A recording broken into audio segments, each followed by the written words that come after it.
Caramelised popcorn, plane popcorn, नमकीन, इसीलिए उसका रेट अलग है। পৃথিবীর আর কোনো দেশ পপকর্নের ট্যাক্স নিয়ে ভাবতে পারবে? मगर जब पॉपकॉर्न सॉल्टेड सिर्फ नहीं है, পৃথিবীর আর কোনো দেশ পপকর্ন নিয়ে এরকম গভীর আলোচনা করতে পারবে? उसमें कैरामलाइज्ड पॉपकॉर्न भी मार्केट में आता है, उसमें कैरामलाइज्ड पॉपकॉर्न भी मार्केट में आता है। আমাদের প্রতিবেশী দেশ চায়না, চায়না কি করছে দেখো। Chinese scientists have successfully cured a patient's diabetes. ভাবো চায়না ডায়াবেটিস কিওর করার কথা ভাবছে। उसमें कैरामलाइज्ड पॉपकॉर्न भी मार्केट में आता है। আরে পপকর্ন, পরোটা, বিরিয়ানি এগুলো নিয়ে আলোচনা না করলে, এগুলো না খাওয়া দাওয়া করলে ডায়াবেটিসটা হবে কি করে? এবার দেখি রাশিয়া কি করছে। Russia has announced that its scientists have developed a vaccine against cancer. This vaccine will be rolled out to Russian patients for free.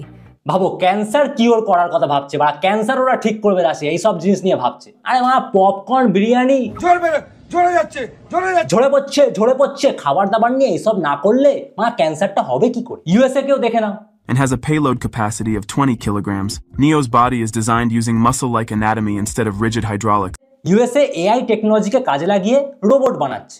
এই এআই রোবট যদি একবার ইন্ডিয়াতে চলে আসে, আর এই যদি রাজুর হাতে পড়ে যায়, আমার পকেট পরোটার জায়গায় দেখবে রোবটকে দিয়ে পরোটা বেচাচ্ছে। রাজুর পকেট এআই পরোটা।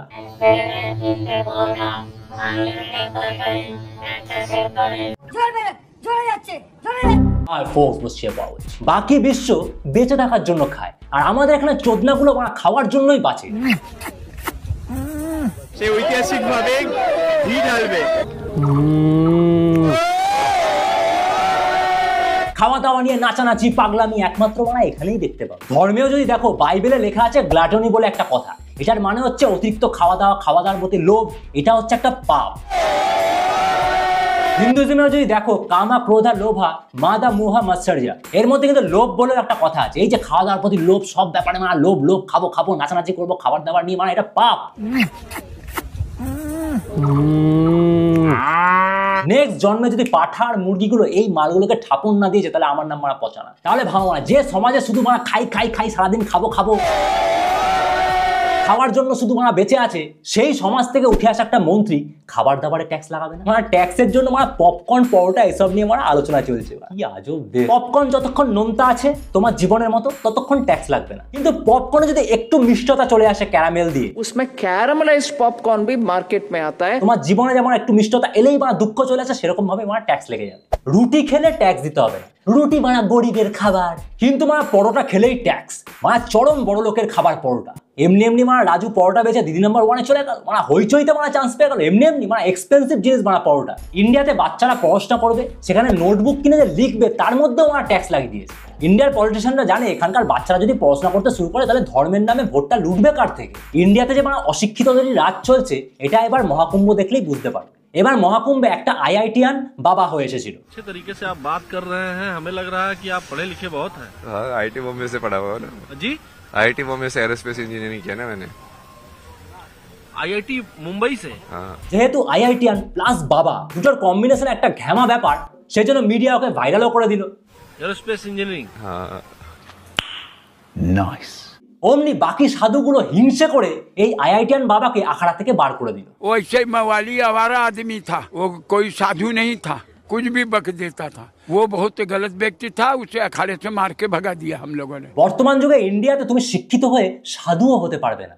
1992 से कभी सोए नहीं है, इसी तरह से सोते हैं बाबा। कांटे वाले बाबा से मिलवाता हूँ, जो कि महाकुंभ में आए हैं। कांटे पे लेटते हैं, सोते हैं, उठते हैं, बैठते हैं, लेकिन कांटे नहीं बगते हैं। अगली वीडियो में से और वायरल हमको। पुष्पा झुकेगा नहीं साला, झुका देगा।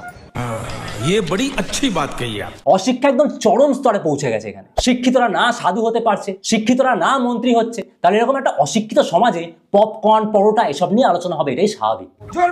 জোরে যাচ্ছে। আগে একটা কথা ছিল পড়াশোনা করে যে গাড়ি ঘোড়া চড়ে, এখন এই কথাটা হবে পড়াশোনা করে যে ট্যাক্স দিয়ে। তোমরা একবার ভাবো, এরকম একটা ইউনিক ব্যাপার পৃথিবীতে আর কোথাও পাবে, যেখানে প্রতি মুহূর্তে তোমার সাথে একটা থ্রিলিং ব্যাপার আছে। বিদেশে মানুষের থেকে ট্যাক্স নেওয়া হয়, সেখানে সুন্দর রাস্তাঘাট, বাতাসে কোনো দূষণ নেই, স্বাস্থ্য ব্যবস্থা ফ্রি, শিক্ষাও একটা স্তর অব্দি ফ্রি। এখানে আছি, সেখান থেকে একটু দূরেই একটা সেকেন্ডারি স্কুলে এসেছি। এইটা হচ্ছে বেশি দেখতে হচ্ছে যে সেকেন্ডারি স্কুল, সব জায়গাতেই এডুকেশন কিন্তু পুরো free. Like this hospital. This is hospital. এটা কিন্তু একটা হসপিটাল। শিক্ষা, স্বাস্থ্য পাশাপাশি। such a boring thing. ওখানে সবকিছু পরিষ্কার পরিচ্ছন্ন একদম পারফেক্ট, এর মধ্যে কোনো মানে থ্রিলিং ব্যাপার আছে? ইন্ডিয়াতে একটা সাধারণ মানুষ ইনকাম করতে গিয়ে সরকারকে ট্যাক্স দিচ্ছে, ইনকামটা নিয়ে কিছু কিনতে গেলে সেখানে ট্যাক্স দিচ্ছে, সেই জিনিসটা কেনার পর আবার বেচতে গেলেও ট্যাক্স দিতে হচ্ছে। উফ, সো ট্যাক্সি থিং। এত ট্যাক্স দেওয়ার পরেও প্রতিটা ক্ষেত্রে আমরা যা থ্রিল পাচ্ছি, তুমি মানে সকালে ঘুম থেকে উঠলে বাইরে বেরিয়ে দেখলে চারিদিকে কুয়াশা, উফ কি এক্সাইটমেন্ট, কি বাতাসে ওটা ধুলো। ভাই এভাবে এটাকে ছোট করিস না। ইন্ডিয়া ভগবানের দেশ, ভগবানের পায়ের ধুলো ওগুলো, ভগবানের পায়ের ধুলো ডিরেক্ট নাকে নিতে নিতে যখন তুমি রাস্তা দিয়ে যাবে তখন তুমি রাস্তায় চাঁদের গর্ত দেখতে পাবে।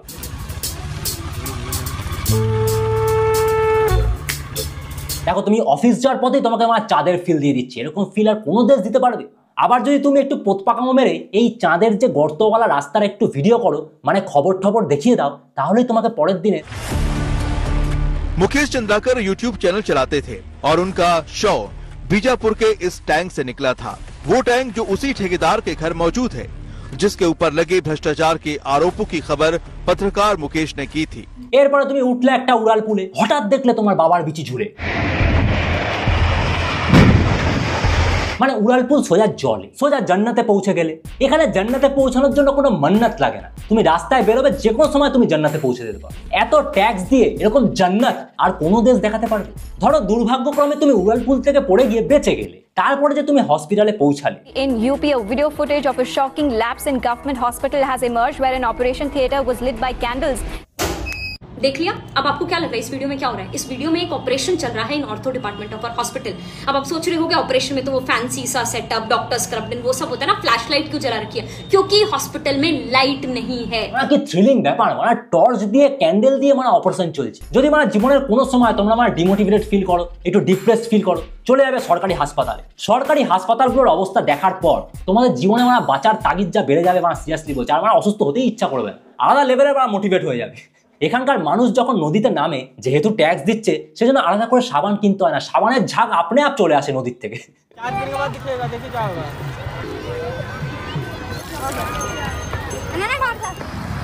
এরকম কেমিক্যাল ফ্রি সাবানের ঝাগে মানুষ নিজেদের স্কিন, মন, তন, ধন সবকিছু পরিষ্কার করে ফেলে। আর বাইরের দেশে দেখো, ওরা তো নদীকে পুজোও করে না, কিরকম পরিষ্কার পরিচ্ছন্ন, কোনো থ্রিল নেই, বোরিং অ্যাপ। এ তো গেল স্বাস্থ্যের ব্যাপার, এবার একটু শিক্ষায় থ্রিলিংটা দেখি। बच्चों का क्लास यहाँ पर लगता है, और कीचड़ सामने देख लीजिए, वो बाथरूम देख लीजिए, ताला लटका हुआ। এখনকার ছেলেমেয়েরা ডেঙ্গু ম্যালেরিয়ার মধ্যে স্কুলে গিয়ে পড়াশোনা করে, মশাগুলো মানে শিক্ষিত হয়ে সবকিছু অ্যাডাপ্ট করতে শিখে গেছে। তুমি ভালো করে দেখবে এখন যখন মশার কয়েল জ্বালাও না, মশাগুলো আর মরে না, মানে শিক্ষিত হয়ে গেছে তো স্কুলে থাকতে থাকতে। দেখবে মানে মশাগুলো উপরে গিয়ে কোনায় বসে থাকে। এখানে স্কুলে বাচ্চাদের মিড ডে মিলে কখনো টিকটিকি, কখনো মানে ককরোচ, আরশোলা এসব পাওয়া যায়। भगोने में पड़ी इस छिपकली को देखिए, ये छिपकली मिड डे मील में पड़ी है। পৃথিবীর আর কোনো স্কুলে এরকম চাইনিজ খাবার পাওয়া যাবে? আর এখানকার ট্রেন, মাশাআল্লাহ সুবহানাল্লাহ, এখানে যদি একবার ট্রেনে ওঠো, ফুল বা মিশন ইম্পসিবল মুভি ওখানে দেখিয়ে দেবে তোমায়।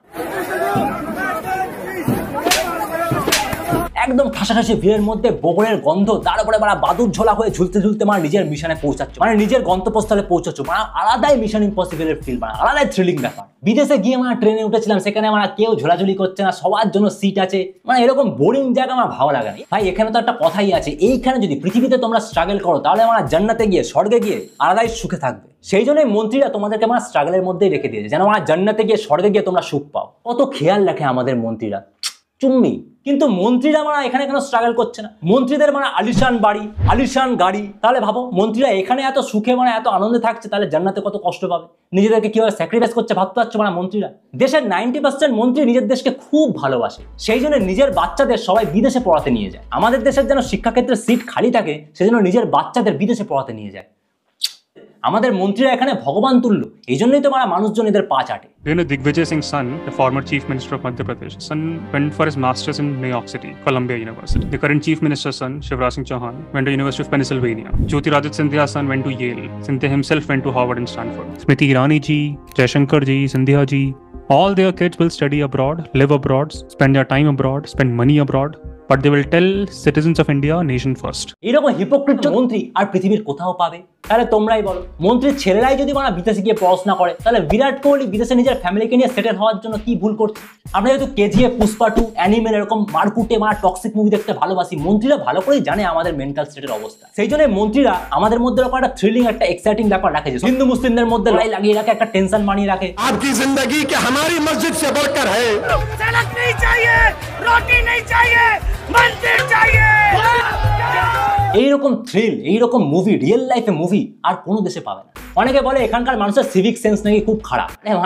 ব্যাপারটা ওরকম নয়। আমরা যখন দেখি একটা ফার্স্ট ক্লাসে কেউ যাচ্ছে, তার মানে প্রচুর অহংকার বেড়ে যেতে পারে, সেই জন্যই মানে সেই ফার্স্ট ক্লাসকে আমরা থার্ড ক্লাস বানিয়ে দিই, যেন আমরা একটু হাম্বেল হয়ে থাকে। ये जो छेद आप देख रहे हो, ये एसी का वेंट है ट्रेन में। तो क्या है कि किसी भाई को बहुत ज्यादा जरूरत होगी, वो उखाड़ करके अपने घर ले गया। অহংকার কিন্তু পতনের মূল, কিন্তু মানে আমরা পতন করিয়েই অহংকার দেখাই। আর আমাদের দেশের জাস্টিস, উফ, আমাদের দেশের মতো জেন্ডার ইকুয়ালিটি আর পৃথিবীর কোথাও নেই। তুমি যদি সাধারণ ঘরের হও, ছেলে হও অথবা মেয়ে, কেউ জাস্টিস পাবে না। তিলোত্তমা, অতুল সুভাষ সঠিক বিচার পেল? জার্মানিতে ট্যাক্স দিলে অনেক ওরা ফেসিলিটিস দেয়, কিন্তু এখানে যার মানি আছে সেই একমাত্র ফেসিলিটিস পায়। প্রভাবশালী মানুষদের জন্য এই যে ইউনিক একটা ফেসিলিটিস পৃথিবীর আর কোনো উন্নত দেশে দেখতে পাবে না। ইন্ডিয়াতে মা দুর্গার পুজো করা হয়, কিন্তু জ্যান্ত দুর্গাদের আরজিকর হাসপাতালে চিকিৎসা খুনে তোলপাড় হয়ে রয়েছে এখন গোটা দেশ। প্রত্যেকদিন জ্যান্ত দুর্গাদের ওপর হয়ে যাওয়া অত্যাচারের কথা তুমি শুনতে পাবেই পাবে। এদেশের মানুষদের গাধার মতো খাটিয়ে যৎ সামান্য মাইনে দেওয়া হয়। সেই যৎ সামান্য একটু মাইনের থেকেও সরকার কতটা ট্যাক্স কেটে নেয়। তার বদলে সেই সাধারণ মানুষটা না পায় কোনো ফেসিলিটিস, না পায় বাতাসের শুদ্ধতা, না পায় বাচ্চার জন্য শিক্ষা, না পায় বয়স্কদের জন্য স্বাস্থ্য ব্যবস্থা। তার উপরে কাটা খায়, নুনের ছেটা, কাড়া ছেটায়। I regret I am not able to make you work on Sundays. Our youngsters must say, this is my country. I want to work 70 hours a week. ये Saturday Sunday का is not a Indian thing. This is a Western thing. ইনফোসিসের CEO, এলএনটির chairman মানুষকে সপ্তাহে 70 ঘন্টা 90 ঘন্টা কাজ করার পরামর্শ দেয়। সাধারণ মানুষকে এরা জাস্ট একটা কাজের লোক ভাবে। If I can make you work on Sundays, I'll be more happier. What do you do sitting at home? How long can you stare at your wives? How long can the wife stare at your husband? এলএনটির chairman বলছে, কি আর করবে রবিবারে ঘরে বসে, কত আর বউয়ের মুখ দেখবে, চলে এসো কাজে। বুড়ো বয়সে ভীমরতি, তোর বউ দেখতে অসুন্দর, তাই বলে আর কোনো মানুষ একটা রবিবারে ছুটি পেয়ে নিজের বউয়ের সাথে এনজয় করবে না? চাণক্য বলে গেছেন, a king must collect tax like honeybee, enough to sustain but not too much to destroy. একটা মৌমাছিকে দেখবে ফুল থেকে কি সুন্দরভাবে মধু নেয়, কিন্তু ফুলের কোনো ক্ষতি হয় না। সেরকমই সাধারণ মানুষের থেকে ট্যাক্সটাও এরকম মধুর মতোই নেওয়া উচিত, যেন মানুষের কোনো ক্ষতি না হয়। মানুষ যেন এরকম ফিল না করে যে যা কামালাম তার থেকে তো বেশি ট্যাক্স দিয়ে দিলাম, আর আমার ট্যাক্স দেওয়ার পরেও কি ফেসিলিটিস পাচ্ছি, কিছুই না। আমাদের সংবিধানে আর্টিকেল 21 লেখা আছে right to life, right two healthy environment. আজকে বাতাসে দূষণের মাত্রা কত জানো? এই কলকাতায় দেখাচ্ছি, দাঁড়াও। এই যে ওয়েদার রিপোর্টে যাবে, নিচে নামবে, দেখবে AQI 355 দেখাচ্ছে আজকে। একদিন তো 400 ছিল, আজকে ভেরি পুয়ার লেখা, সেদিন সিভিয়ার লেখা ছিল, সিভিয়ার। তুমি যদি বাইরে বেরো, বাতাস থেকে মোটামুটি 20টা সিগারেটের মতো দূষণ তুমি নিয়ে নিচ্ছ, এরকম একটা ব্যাপার। একটাও নিউজ চ্যানেলে এসব দেখানো হয়নি এখানে। আর নিউজ চ্যানেলগুলো এখানকার পুরো বিকিয়ে যাওয়া একটা বালছাল ব্যাপার। কেউ এইসব জিনিস নিয়ে আন্দোলন করে না, কারণ অনেকে ভাবে আমি তো ট্যাক্স দিই না, আমি তো কোনো ইনকাম করিই না। আরে তুমি যেমন আমার এই ভিডিওটা দেখছো যে ফোনে, সেই ফোনটা কেনার সময় তুমি সরকারকে ট্যাক্স দিয়েছো। আমি একটু গালাগালি দিই বলে তোমরা যেমন হেডফোনটা ইউজ করছো, সেটার জন্য সরকারকে ট্যাক্স দিয়েছো। ইন্ডিয়ার সবাই প্রত্যেক দিন প্রতিনিয়ত কোনো না কোনোভাবে ইনডাইরেক্টলি ট্যাক্স দিয়ে যাচ্ছে সরকারকে। তার বদলে সবাই কি পাচ্ছে? সরকারি পরীক্ষায় স্ক্যাম। 3-4 साल से मैं नीट का परीक्षा का प्रिपरेशन कर रहा था और मुझे नीट के एग्जाम के बाद ही पता चला कि पेपर भी लीक हुआ है। 17 দিনে 12টা পুল ভেঙে তোমার জান্নাত দেখানো হচ্ছে। রাস্তা ভেঙে রাস্তার মাঝখানেই তোমার পার্কিং এর সুবিধা হয়ে যাচ্ছে। বৃষ্টি হলেই তোমার ঘরেই একদম মলদ্বীপসের ফিল পেয়ে যাচ্ছ। এখানকার কত মানুষ না খেতে পেয়ে শেষ হয়ে যাচ্ছে। ওয়ার্ল্ড হাঙ্গার ইন্ডেক্সে ভারত 121-এর মধ্যে 105-এ আছে। আমাদের দেশে এরকম সুনাম, এরকম ভালো জিনিসের জন্য দায়ী একমাত্র আমাদের দেশের মিডিয়া। এখানকার প্রত্যেকটা করাপশন, প্রত্যেকটা স্ক্যাম টিভিতে না দিকে তোমাদেরকে ধর্ম নিয়ে আলোচনা দেখানো হয়। আমাদের ভারতের মিডিয়া ওয়ার্ল্ড র্যাঙ্কিং এ 180-র মধ্যে 161-তে আছে। মিডিয়াকে যে কোনো দেশের চতুর্থ স্তম্ভ বলা হয়। এখানে তোমার উন্নতির পথে স্তম্ভ হয়ে দাঁড়িয়ে আছে। এরকম কোরাপ্টেড মিডিয়া পৃথিবীর আর কোনো দেশে পাবে? যেখানকার মিডিয়াই এত কোরাপ্টেড, সেখানকার মানুষ তো ভুলভাল লোককে ভোট দেবেই। সেই জন্য আমাদেরকে আরো সচেতন হতে হবে। আমাদের নিজেদের মধ্যে সিভিক সেন্স বাড়াতে হবে। কোনটা ভুল কোনটা ঠিক এটা বোঝার একটা ক্ষমতা আনতে হবে। আর সর্বোপরি সঠিক লোককে ভোট দাও প্লিজ। সঠিক লোককে ভোট দাও। ভিডিওটা অবশ্যই শেয়ার করো, ভালো লাগলে লাইক করো, কমেন্ট করে জানিও। আর চ্যানেলটা সাবস্ক্রাইব করো, কারণ তাড়াতাড়ি 7 লাখটা করতে হবে, কারণ থালা ফর এ রিজন। নেক্সট ভিডিওতে তোমাদের পাঠানো প্রশ্ন নিয়ে সেই Q&A করবো। হাই ফোকস, বস্তির মেয়ে জ্যোৎস্না বলছি। আর কি কোয়েশ্চেন করব তোমাকে? Love you. আর যারা যারা Q&A প্রশ্ন পাঠাওনি, এই হচ্ছে আমার মেল আইডি। এখানে তোমরা ভিডিওর মাধ্যমে একটা ভিডিও করে প্রশ্ন পাঠাও, তোমাদেরকে একটু রোস্ট করবো নেক্সট ভিডিওতে। চলো। আমি আমার বসির পচা লাস্টে একটা কথাই বলবো, মা সঠিক লোককে ভোট দাও যারা মানুষের জন্য করছে, জীবনে তখন দেখবে খুশি আর খুশি। জোরে যাচ্ছে